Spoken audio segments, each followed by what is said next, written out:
आज शुरू करते हैं रिप्रोडक्शन इन पैरामीशियम। पैरामीशियम में रिप्रोडक्शन किस प्रकार से होता है। तो सबसे पहले जो हम पढ़ेंगे कि ये एसेक्सुअल रिप्रोडक्शन भी इसमें होता है, एसेक्सुअल रिप्रोडक्शन होता है और न्यूक्लियर रीऑर्गेनाइजेशन द्वारा इसमें रिप्रोडक्शन होता है।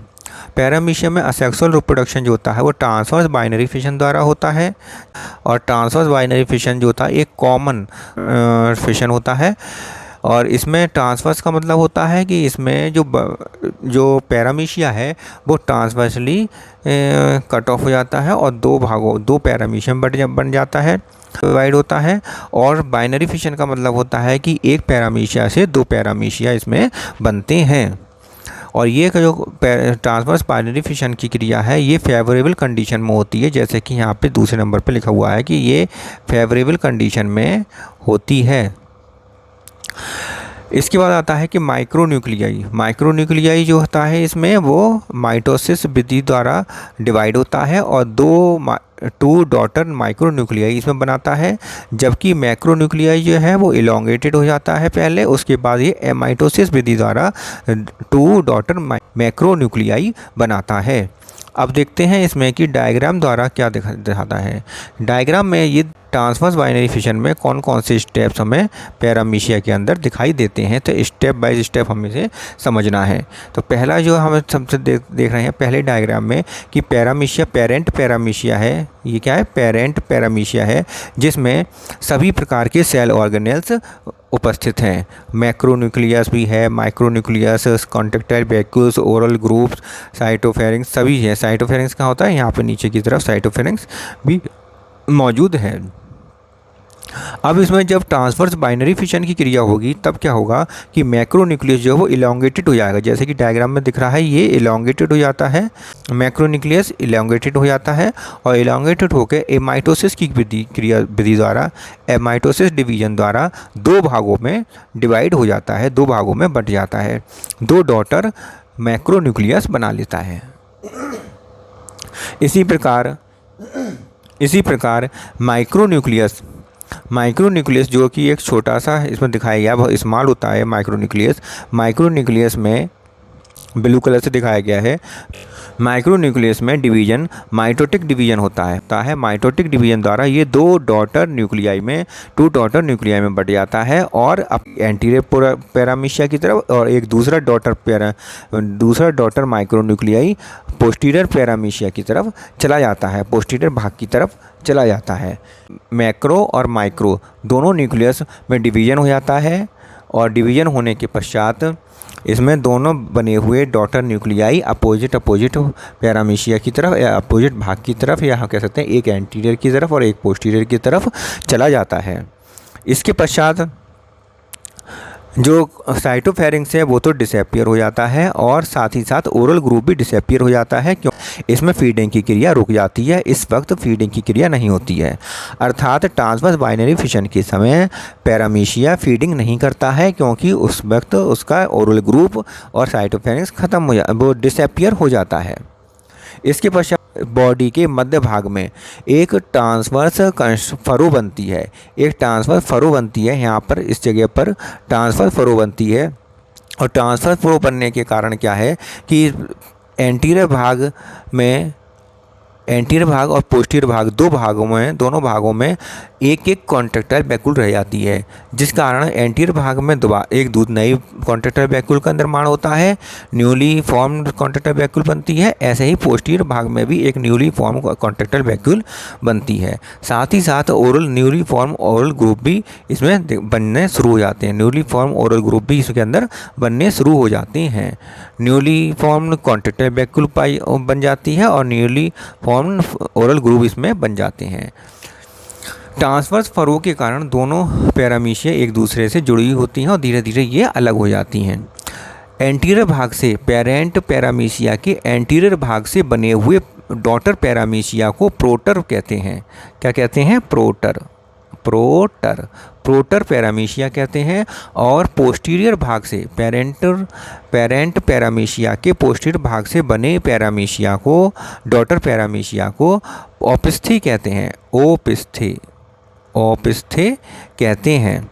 तो ये एक प्रोटर और एक ऑपिस्थी बनता है। इस प्रकार एक पैरामीशिया से दो पैरामीशिया का निर्माण होता है, दो पैरामीशिया बनते हैं और इसमें ट्रांसवर्स फरो द्वारा दो पैरामीशिया बनते हैं। ठीक है, तो इस प्रकार कई बार ये फिशन होता है, बाइनरी फिशन होता है, जिस कारण 2 से लेकर 16 तक एक दिन में पैरामीशिया या इंडिविजुअल्स बन जाते हैं। इस प्रकार बार बार डिवीजन होने के कारण, बार बार बाइनरी फिशन होने के कारण इनके रिप्रोडक्टिव पावर में कमी आने लगती है। इस रिप्रोडक्टिव पावर को दोबारा से रीजनरेट करने के लिए कंजुगेशन विधि द्वारा फिशन होता है, कंजुगेशन विधि द्वारा डिवीजन भी होता है। कंजुगेशन की विधि में क्या होता है कि इसमें न्यूक्लियस का एक्सचेंज होता है, जिसके कारण जो नई न्यूक्लियस बनती हैं उनमें रिप्रोडक्शन की पावर रीजनरेट हो जाती है। ठीक है, तो इस प्रकार ये तो समाप्त होता है ट्रांसवर्स बाइनरी फिशन। इसके बाद हम शुरू करेंगे कंजुगेशन। ठीक है, कंजुगेशन क्या होता है कि इसके बाद हर बार कुछ ट्रांसवर्स बाइनरी फिशन होने के पश्चात कंजुगेशन की विधि होती है। अब इसमें थ्योरी में देख लेते हैं क्या क्या लिखा हुआ है। ट्रांसवर्स बाइनरी फिशन में लिखा हुआ है कि कॉमन टाइप का फिशन होता है। किस प्रकार का होता है? कॉमन टाइप का फिशन होता है। इसमें एक फेवरेबल कंडीशन में होता है, हमेशा याद रखना ये फेवरेबल कंडीशन में होता है, इसलिए बहुत ज़्यादा कॉमन होता है। माइक्रोन्यूक्लियस डिवाइड होकर 2 डॉटर माइक्रोन्यूक्लियाई बनाते हैं, जो कि ये इसमें डिवीजन माइटोसिस द्वारा होता है। मैक्रोन्यूक्लियस में डिवीजन एमाइटोसिस द्वारा विधि होता है और इससे भी 2 डॉटर मैक्रोन्यूक्लियाई बनते हैं। ठीक है, साइटोफेरेंक्स बटेड ऑफ हो जाता है और टू न्यू सेंट्रल वैक्यूल जो है कॉन्ट्रैक्टाइल वैक्यूल बन जाते हैं। एक तो एंटीरियर एंड पर बनता है कॉन्ट्रैक्टाइल वैक्यूल और एक पोस्टीरियर एंड पर कॉन्ट्रैक्टाइल वैक्यूल बनता है। अब देखिए इसमें क्या लिखा, कंस्ट्रक्शन फरो का मतलब है कि इसमें मध्य में, बॉडी के मध्य में एक कंस्ट्रक्शन फरो बनता है, जैसे कि हमने डायग्राम में देखा था, जिसके कारण पैरामीशिया 2 भागों में, पेरेंट पैरामीशिया 2 डॉटर पैरामीशिया में बढ़ता है। 2 डॉटर पैरामीशिया में बनते हैं और 2 डॉटर पैरामीशिया में प्रत्येक में सेट ऑफ सेल ऑर्गेनेल्स पाए जाते हैं, सेट ऑफ सेल ऑर्गेनेल्स बन जाते हैं। एंटीरियर भाग से बने हुए एंटीरियर डॉटर पैरामीशिया को प्रोटर कहते हैं और पोस्टीरियर डॉटर पैरामीशिया को ऑपिस्थी कहते हैं। क्या कहते हैं? ऑपिस्थी कहते हैं। एक दिन में लगभग 1 से लेकर 4 बार एक दिन में बाइनरी फिशन होता है, जिससे 2 से लेकर 16 इंडिविजुअल्स हमें प्राप्त हो जाते हैं। एक साल में लगभग 600 इंडिविजुअल्स हमें प्राप्त हो जाते हैं। इस प्रकार बाइनरी फिशन बार बार होता रहता है और साल में कम से कम 600 इंडिविजुअल का निर्माण होता है। एक दिन में लगभग अधिक से अधिक 16 इंडिविजुअल का निर्माण होता है। लेकिन जो बाइनरी फिशन के कारण इनके रिप्रोडक्टिव पावर में कमी आ जाती है। इस रिप्रोडक्टिव पावर को पुनः प्राप्त करने के लिए कंजुगेशन की विधि भी इसमें होती है। कंजुगेशन विधि द्वारा भी रिप्रोडक्शन होता है। ठीक है, अब नेक्स्ट है कंजुगेशन की विधि। नेक्स्ट है conjugation. Temporary pairing of 2 different strain, 2 different strain के टेम्परेरी पेयरिंग होती है और किसके डिफरेंट स्ट्रेन हो? सेम स्पीसीज़ के 2 डिफरेंट स्ट्रेन के मध्य टेम्परेरी पेयरिंग होती है, तब कंजुगेशन की क्रिया संपन्न होती है और इसमें एक्सचेंज ऑफ जेनेटिक मटेरियल होता है। जेनेटिक मटेरियल का एक्सचेंज होता है और एक ही स्पीसीज़ के 2 पैरामीशिया जो कि डिफरेंट स्ट्रेन के होते हैं, उनके मध्य टेम्पररी पेयरिंग होती है। इसमें जो पेयरिंग होती है, ये पेयरिंग ओरल ग्रुप वाले पोर्शन की तरफ से होती है, अर्थात वेंट्रल साइड से होती है। वेंट्रल साइड पर जो ओरल ग्रुप है उस साइड से पेयरिंग होती है। दोनों डिफरेंट स्ट्रेन वाले पैरामीशिया आपस में पास आते हैं और पास आकर एक दूसरे से चिपक जाते हैं, जिससे कि उनके बीच की जो पेलिकल समाप्त हो जाती है। और जो पेलिकल समाप्त हो जाती है, जिसके कारण क्या है कि दोनों के साइटोप्लाज्म का एक्सचेंज हो सकता है। होना शुरू हो जाता है। ठीक है, अगली लाइन में क्या लिखा हुआ है कि occurs after repeated binary fission, जब बार बार रिपीटेड बाइनरी फिशन होता है उसके बाद इस कंजुगेशन की क्रिया होती है। एसेंशियल फॉर रिजुविनेशन, रिजुविनेशन के लिए और कंटिन्यूटी ऑफ रेस, रेस की कंटिन्यूटी के लिए और रिजुविनेशन के लिए ये अति आवश्यक है, इसेंशियल है, आवश्यक है। तो कंजुगेशन किसके बाद होता है? बाइनरी फिशन के के बाद होता है। कई बार बाइनरी फिशन हो जाता है, उसके बाद कंजुगेशन की क्रिया होती है। और कंजुगेशन की क्रिया जो आवश्यक है वो रेजुविनेशन और कंटिन्यूटी ऑफ रेस के लिए अति आवश्यक है। इसमें जो पेयरिंग होती है, पेयरिंग करने वाले जो डिफरेंट स्ट्रेन होते हैं इनके बीच में पेयरिंग होती है वो वेंट्रल साइड से, वो उन दोनों इंडिविजुअल को जिनके मध्य पेयरिंग होती है उन पेयर्स को, इंडिविजुअल्स को क्या कहेंगे? कंजुगेंट्स कहते हैं। उनको हम क्या कहते हैं? कंजुगेंट्स कहते हैं। Pairing of two individuals known as the conjugants. तो कंजुगेंट्स कहते हैं जब दो पैरामीशिया आपस में एक दूसरे से पेयरिंग कर लेते हैं तब उसे हम कंजुगेंट्स कहते हैं। Following the nucleus the changes occurs, इसमें न्यूक्लियस का चेंजेस होना शुरू हो जाता है। न्यूक्लियस आपस में एक दूसरे से चेंज होते हैं। मैक्रो न्यूक्लियस जो है वो डिसइंटीग्रेट हो जाता है सबसे पहले, और साइटोप्लाज्म में एब्जॉर्ब हो जाता है। सबसे पहले क्या होता है कि मैक्रो न्यूक्लियस सबसे पहले डिसइंटीग्रेट हो जाता है और डिसइंटीग्रेट होकर ये साइटोप्लाज्म में एब्जॉर्ब हो जाता है। जबकि माइक्रो न्यूक्लियस जो है वो मैक्रो और माइक्रो न्यूक्लियस और मैक्रो न्यूक्लियस दोनों, माइक्रो और मैक्रो न्यूक्लियस दोनों का निर्माण करता है, दोनों को फॉर्म करता बनाता है। अब हम डायग्राम के माध्यम से समझेंगे कि ये इसमें किस प्रकार की क्रिया होती है। अब इसमें हम देखेंगे कि डायग्राम में क्या दिखाया गया है। कंजुगेशन की विधि किस प्रकार से दिखाई गई है। ठीक है, तो इसमें देखिए ये लिखा हुआ है। हाँ, तो इसमें देखिए क्या है कि इसमें दो अपोजिट स्ट्रेन वाले, अपोजिट मेटिंग टाइप लिखा हुआ है, इसमें मेटिंग टाइप वाले पैरामीशिया आपस में एक दूसरे के कांटेक्ट में आते हैं। वेंट्रल सरफेस इनकी आपस में एक दूसरे से मिल जाती है और ये दो पैरामीशिया हैं जो एक ही स्पीसीज़ के हैं लेकिन अब अपोजिट मेटिंग टाइप के हैं। तो ये दोनों अपोजिट मेटिंग टाइप के एक ही स्पीसीज़ के दो पैरामीशिया आपस में वेंट्रल सरफेस से जाकर अटैच हो जाते हैं, मिल जाते हैं, यूनाइट हो जाते हैं और इस यूनाइट होने का इसी का हम कंजुगेंट्स कहते हैं। जैसे कि इसमें येलो और पिंक वाला दिखाया गया है, ये कंजुगेंट्स बन जाते हैं। अब मैक्रो न्यूक्लियस का डिसइंटीग्रेशन हो जाता है, मैक्रो न्यूक्लियस डिसइंटीग्रेट हो जाता है और डिसइंटीग्रेट होकर ये साइटोप्लाज्म में रीएब्जॉर्ब हो जाता है। इसके बाद बचता है केवल माइक्रो न्यूक्लियाई में undergoes the two successive division. इसमें दो सक्सेसिव डिवीजन होते हैं, one of it is reduction division. ये क्या है? इसमें एक रिडक्शन डिवीजन होता है। ठीक है, तो इसमें क्या होता है कि एक माइक्रो न्यूक्लियस से फिर एक पैरामीशियम में चार न्यूक्लियस और दूसरे पैरामीशियम में 4 माइक्रो न्यूक्लियस बन जाते हैं। ठीक है,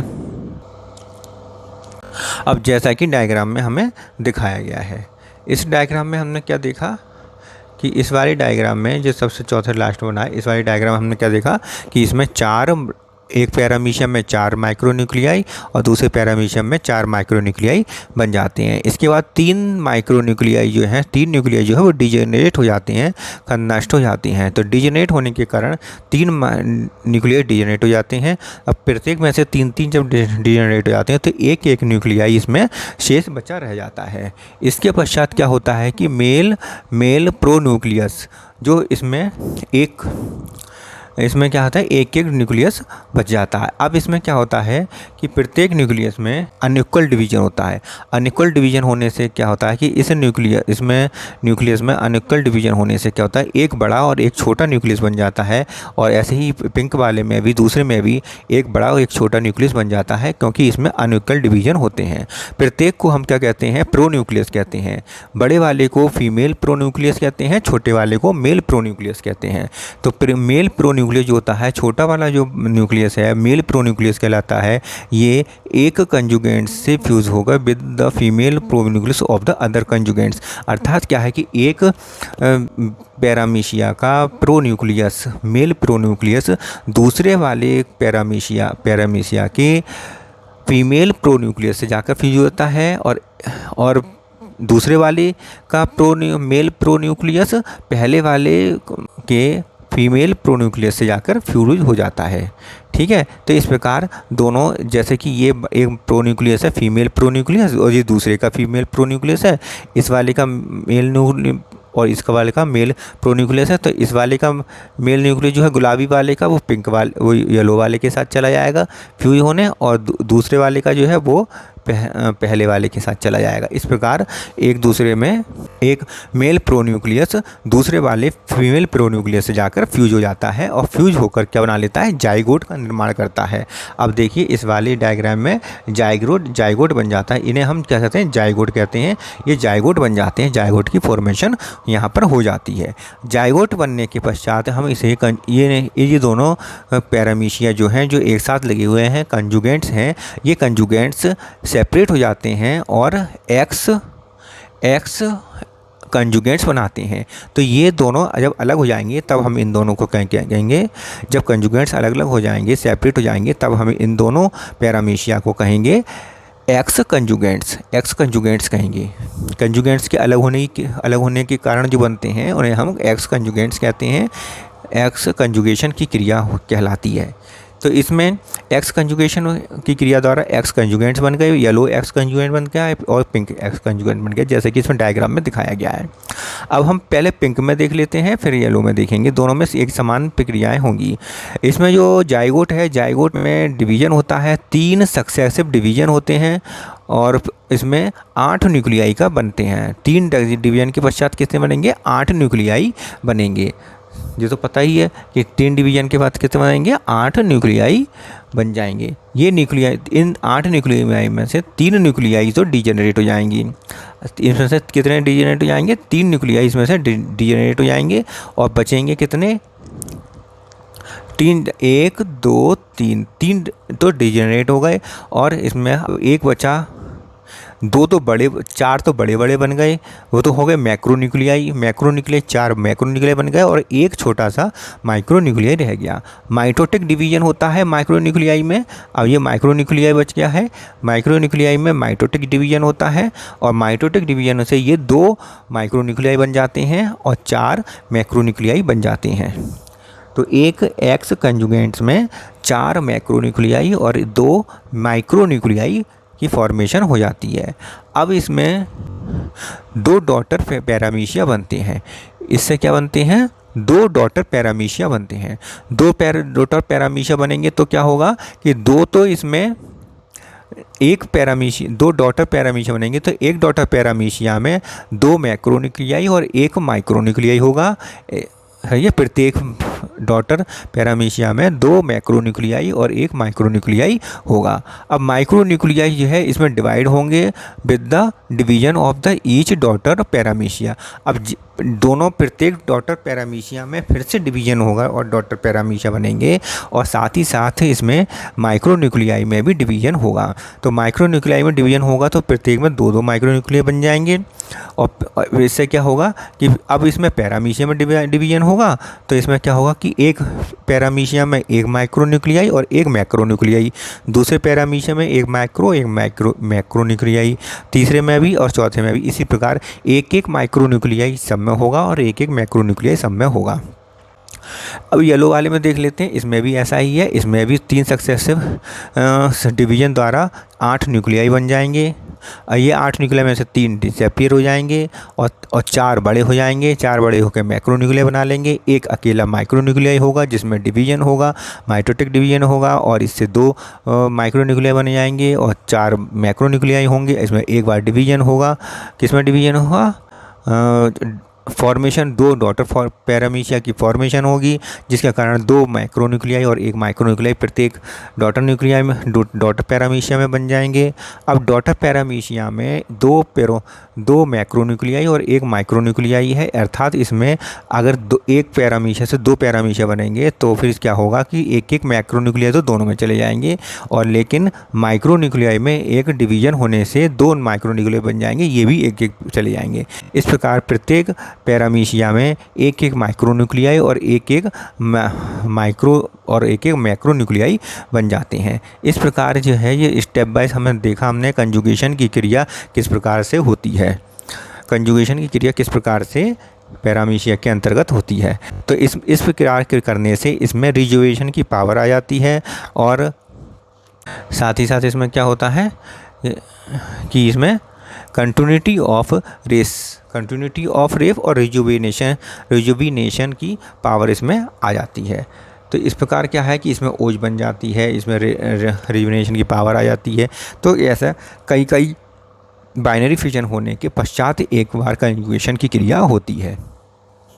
कंजुगेशन की क्रिया में हमने देखा कि इसमें न्यूक्लियस का आदान प्रदान है, एक्सचेंज है, न्यूक्लियस का एक्सचेंज है, जिसके कारण क्या है कि रिजर्वेशन की पावर इसमें आती है। ठीक है, तो इसी प्रकार हम अगले वीडियो में हम अब नेक्स्ट पढ़ेंगे एपोमिक्सिस और हेमिक्सिस और साइटोमिक्सिस। तो ये सारी क्रियाएं भी इसी प्रकार से क्रियाएं होती हैं। ठीक है।